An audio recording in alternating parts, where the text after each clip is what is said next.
Story time Telugu.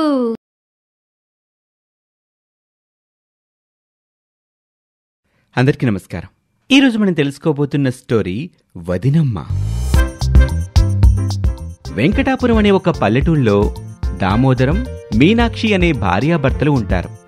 వాళ్లకి సూర్య అనే కొడుకు, నవ్య అనే కూతురు ఉంటారు. సూర్య పక్కనే ఉన్న సిటీలోని ఒక ప్రైవేట్ కంపెనీలో జాబ్ చేస్తూ ఉంటాడు. నవ్య కూడా అదే సిటీలో కాలేజ్ చదువుతూ ఉంటుంది. సూర్యకి పెళ్లి చెయ్యాలని సంబంధాలు చూస్తూ ఉంటారు ఇంట్లో వాళ్ళు. నవ్య చిన్నది కావటంతో ఇంట్లో వాళ్ళు చాలా ముద్దుగా గారాభంగా చూస్తూ ఉంటారు. అన్నయ్య సూర్యకి కూడా చెల్లెలంటే చాలా ఇష్టం. ఒకరోజు సూర్య ఆఫీస్కి వెళ్ళటానికి షూ పాలిష్ చేసుకుంటూ ఉంటాడు. నాన్నా, నాకు పెళ్లి సంబంధాలు చూస్తున్నానని చెప్పారు కదా, ఎంతవరకు వచ్చాయి?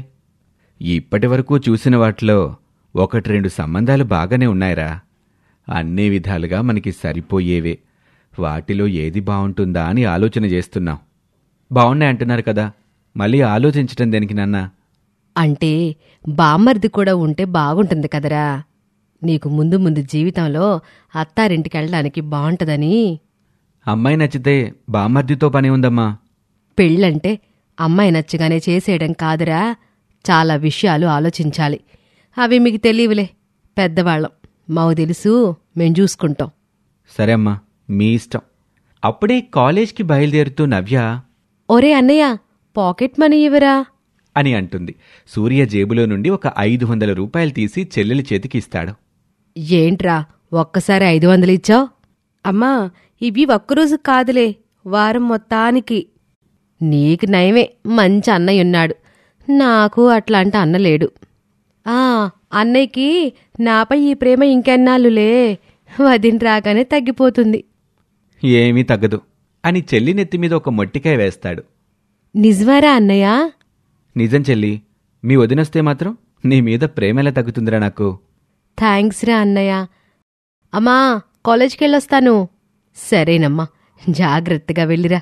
వెళ్తూ వెళ్తూ నవ్య, అమ్మా, ఆడపడుచుని బాగా చూసుకునే వదిన్ని చూడండి అని నవ్వుకుంటూ వెళ్ళిపోతుంది. నవ్య ఫ్రెండ్ స్పందన నవ్య కోసం బస్టాప్లో ఎదురుచూస్తూ ఉంటుంది. ఏంటే చాలా హుషారుగా ఉన్నావు? త్వరలో నాకు వదిన రాబోతుందే. నిజమా? అని షాక్ తిన్నట్టు అంటుంది స్పందన. అదేంటే, నేనేదో ప్రమాదకరమైన విషయం చెప్పినట్టు అలా బిగుసుకుపోయావు? ఇది ప్రమాదకరమైన విషయం కాక మరేంటే? నాకొదినొస్తే ఇందులో నీకొచ్చిన ప్రమాదమే ఉందే. ప్రమాదం అన్నది నాకు కాదు, నీకు. నాకా? అవును. ఇందులో నాకొచ్చిన ప్రమాదమే ఉంది? చాలా ఉంది పిచ్చి మొహమ. మీ ఇంటికి వదిన రానంతకాలమే పుట్టింట్లో ఆడపిల్ల పెత్తనం, గారాబం, అన్నయ్య దగ్గర చనువు. ఆవిడగారింట్లో అడుగుపెట్టాక అన్నీ మటుమాయమైపోతాయి. నువ్వేం చెప్తున్నావో నాకు అర్థం కావడం లేదు. ఇప్పుడు మీ ఇంట్లో నువ్వేం చెప్పినా వింటారు, మీ అమ్మ, నాన్న, అన్నయ్య. కాని రేపు మీ వదినొచ్చాక నువ్వు చెప్పిన ప్రతిదానికి ఆవిడ అడ్డుపడి వేరొకటి చెప్తా ఉంటది. ప్రతి విషయంలో నీ డామినేషన్ తగ్గించాలని ట్రై చేస్తుంది. మీ ఇంట్లో నీకు ఇంపార్టెన్స్ తగ్గిస్తుంది, నిన్ను ఆఫ్టరాల్ను చేసేస్తుంది. అలా చేస్తే మా అమ్మ, నాన్న ఎందుకు ఊరుకుంటారు? ఆ మాటకు స్పందన నవ్వి, ఇప్పుడు మీ ఇంట్లో సంపాదించేది, ఇంట్లో ఖర్చులు భరించేది మీ అన్నయ్య. రేపు పెళ్ళయ్యాక మీ అన్నయ్య ఏమో మీ వదిన చేతిలో ఉంటాడు. ఆవిడ ఎలా కీయిస్తే అలా ఆడతాడు. అప్పుడు ఇక ఊరుకోక ఏం చేస్తారు? మా అన్నయ్య జీతం తెచ్చి మా అమ్మ చేతికే ఇస్తాడు తెలుసా. ఇప్పుడంటే జీతం తెచ్చి మీ అమ్మ చేతిలో పెడుతున్నాళ్లే, కానీ రేపు పెళ్ళయ్యాక అలా ఉండదు. జీతం నేరుగా మీ వదిన చేతుల్లోకి వెళ్ళిపోతుంది. అప్పుడు మీ అమ్మ, నాన్న కూడా డబ్బులు కావాలంటే మీ వదిన్నే అడుక్కోవాలి. ఇష్టం లేకపోయినా, చేసేదేమీ లేక నీతో పాటు బాధపడుతూ కూర్చోవడం తప్ప మీ అమ్మా నాన్నకు కూడా వేరే దారుండదు. మా అన్నయ్య అలాంటివాడు కాదు. నా విషయంలో ఎప్పటికీ తను అలా మారడు. అన్నయ్యలు మారరే, వదినలే బలవంతంగా వాళ్ళని మారుస్తారు. అవసరమైతే వాళ్ళని మార్చడానికి మన గురించి చాడీలు కూడా చెప్తారు. ఎంతటి మగాడైనా పెళ్ళం మాయలో పడాల్సిందే, పెళ్ళం చెప్పినట్టు వినాల్సిందే. ఆ మాటలకు నవ్య ఆలోచనలో పడుతుంది. ఈలోగా బస్సు వస్తుంది. ఇద్దరూ బస్ ఎక్కి వెళ్ళిపోతారు. ఇదిలా ఉండగా పక్కూళ్ళో అవని అనే అమ్మాయి ఉంటుంది. అవని తండ్రి కొన్ని సంవత్సరాల క్రితమే మరణిస్తాడు. తల్లి భ్రమరాంబ, అక్క రేణుక ఉంటారు. రేణుకకి పెళ్ళైనా భర్తతో గొడవపడి పుట్టింట్లోనే ఉంటుంది. భ్రమరాంబ అవనికి పెళ్లి చెయ్యాలని పెళ్లి సంబంధాలు చూస్తూ ఉంటుంది. ఒకరోజు అవని తన తల్లి భ్రమరాంబతో ఇలా అంటుంది. ఏంటమ్మా, పెళ్లి పేరుతో ఆ అబ్బాయి బాగున్నాడా, ఈ అబ్బాయి బాగున్నాడా అంటూ రోజు ఏదో ఒక సంబంధం తెచ్చి నాకు చూపిస్తున్నారు. పోనీ నాకు నచ్చారని చెప్పినా మళ్ళీ అది పక్కన పెట్టి ఇంకొక కొత్త సంబంధం పట్టుకొస్తారు. మీరెందుకు ఇలా చేస్తున్నారు? ఎందుకంటే నీకు అత్త, ఆడపడుచు పోరు లేని సంబంధం చూడాలని. ఏం వాళ్ళుంటే ఏమవుతుందిటా? చాలా అవుతుందే. అసలు కోడలికి మొదటి శత్రువులు వాళ్ళిద్దరేనే. నువ్వు వాళ్ళకి అనుకూలంగా ఉన్నంతకాలం, వాళ్ళు చెప్పిన మాట విన్నంతకాలం సరే సరే, అంతా బాగానే ఉంటుంది. ఎప్పుడైతే నీ సొంతంగా ఆలోచించడం మొదలు పెడతావో, నీకు నచ్చినట్టు చేయడం చేస్తావో అప్పటినుంచి ఉంటుంది నీకు వాళ్ళ హింస అని భ్రమరాంబ అనటంతో ఆ పక్కనే ఉన్న అవని అక్కైన రేణుక ఇలా అంటుంది. అమ్మ చెప్పేది నిజమేనే చెల్లి. చీటికి మాటికి నీ మనసుని గాయపడేలాగా ఏదొక మాట అంటూ నిన్ను రాచి రంపాన పెడతారు. నిన్ను నీ భర్తతో సరిగా కాపురం చేయనివ్వరు. నీ మీద పెత్తనం చేస్తూ ఉంటారు. నీ మొగుడికి నీ మీద లేనిపోనివి కల్పించి చెప్తారు. చెప్పగా వినగా మెల్లగా నీ మొగుడు కూడా మారిపోతాడు. వాళ్ళ వైపుకే తిరుగుతాడు. అప్పుడు మొత్తానికే నీకు కాపురానికి ఎసరొస్తుంది. అందుకని. కాని అత్త ఆడపడుచు ఉంటే ఆ ఇంటికి కొత్తగా వెళ్ళిన నాకు కాస్త చేదోడు వాదోడుగా ఉంటుంది కదా. ఆ చేదోడు వాదోడుదేముందిలే, నీకు అలవాటయ్యే వరకు. కావాలంటే నేను మీ అక్కో ఎవరో ఒకళ్ళం వచ్చుంటాం నీ దగ్గర కొన్నాళ్ళ పాటు. కాని మనం అనుకున్న సంబంధం దొరకాలంటే కష్టం కదమ్మా. మా ప్రయత్నం మేం చేసి చూస్తామే. ఆ తర్వాత జరగబోయే సంగతి అప్పుడు చూద్దాం. సరేలే. లంచ్ టైంలో కాలేజ్ క్యాంటీన్లో నవ్య, స్పందన ఇద్దరూ కూర్చొని భోజనం చేస్తూ ఉంటారు. హే స్పందన, పొద్దున నువ్వు చెప్పినట్టు నిజంగానే జరుగుతుందా? 100% జరుగుతుంది. అనుభవంతో చెప్తున్నాను. మా ఇంట్లో మా వదిని చూస్తున్నాను కదా. మీ ఇంట్లో జరిగినట్టు అందరిళ్లలో జరగాలని లేదు కదా. సరే, నువ్వన్నట్టు జరగకపోతే మంచిదే. ఒకవేళ జరిగితే అప్పుడేం చేస్తావు? ఆ మాటకు నవ్య ఆలోచనలో పడుతుంది. ఇంకో విషయం, మీ అన్నయ్యకి పెళ్లి కాకముందు, నీకొదిన రాకముందు నీకు జరిగే పెళ్లి ఒక తీరుగా ఉంటుంది. అదే మీ అన్నయ్య పెళ్ళయ్యాక, నీకొదినొచ్చాక నీకు జరిగే పెళ్లి మరో తీరుగా ఉంటుంది. అంటే ఏమిటి?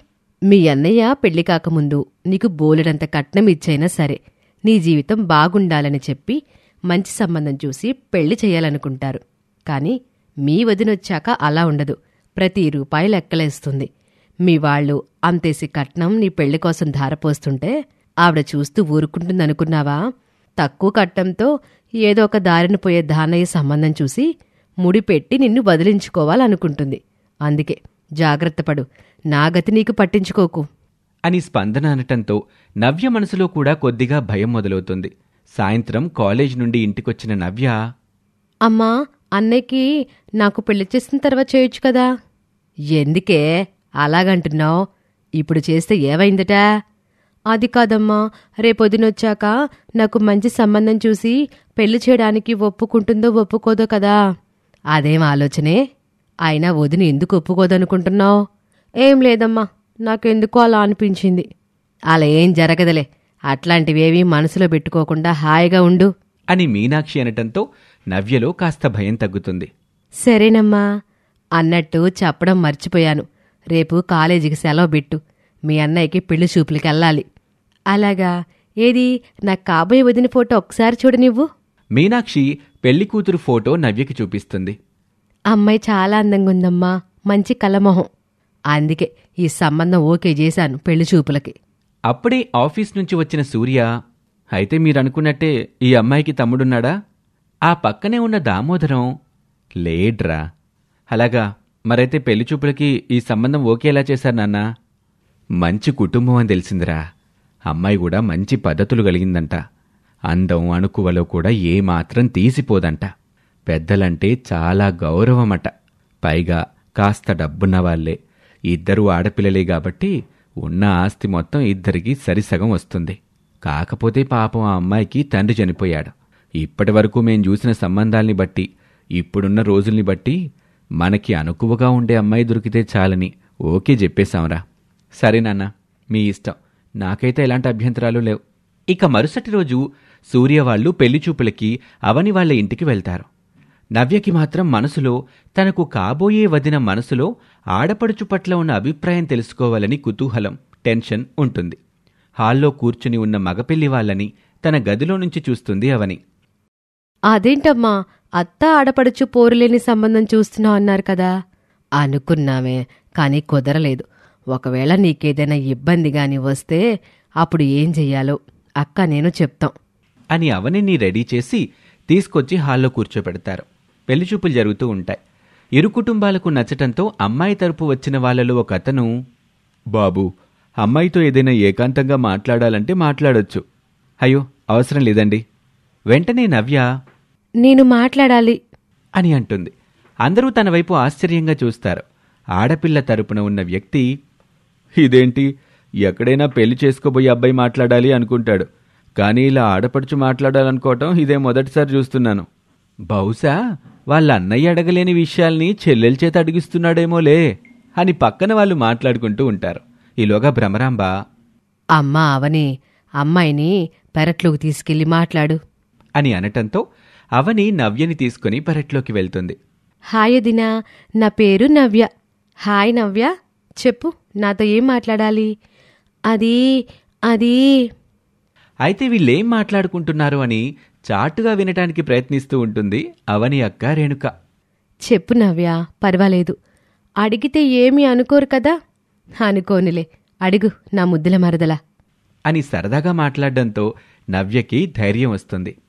మీరు మా ఇంటికొచ్చాక మీరన్న ముద్దుల మరదల మాటలు నిజం చేసేలా నన్ను బాగా చూసుకోవాలని.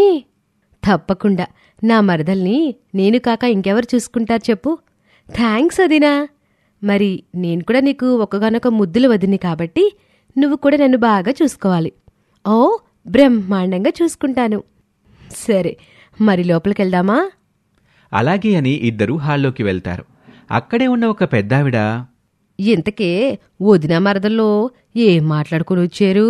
ఏ ఒప్పందాలు చేసుకున్నారు?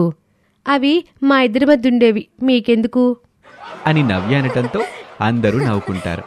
సంబంధం ఖాయం చేసుకుని మగపెళ్లి వాళ్ళు వెళ్ళిపోతారు. అమ్మయ్య, నా గుండెల మీద భారం దిగిపోయింది అన్నట్లు ప్రశాంతంగా ఉంటుంది నవ్య. ఇక ఆ తరువాత ఏం జరిగిందో వచ్చే భాగంలో చూద్దాం.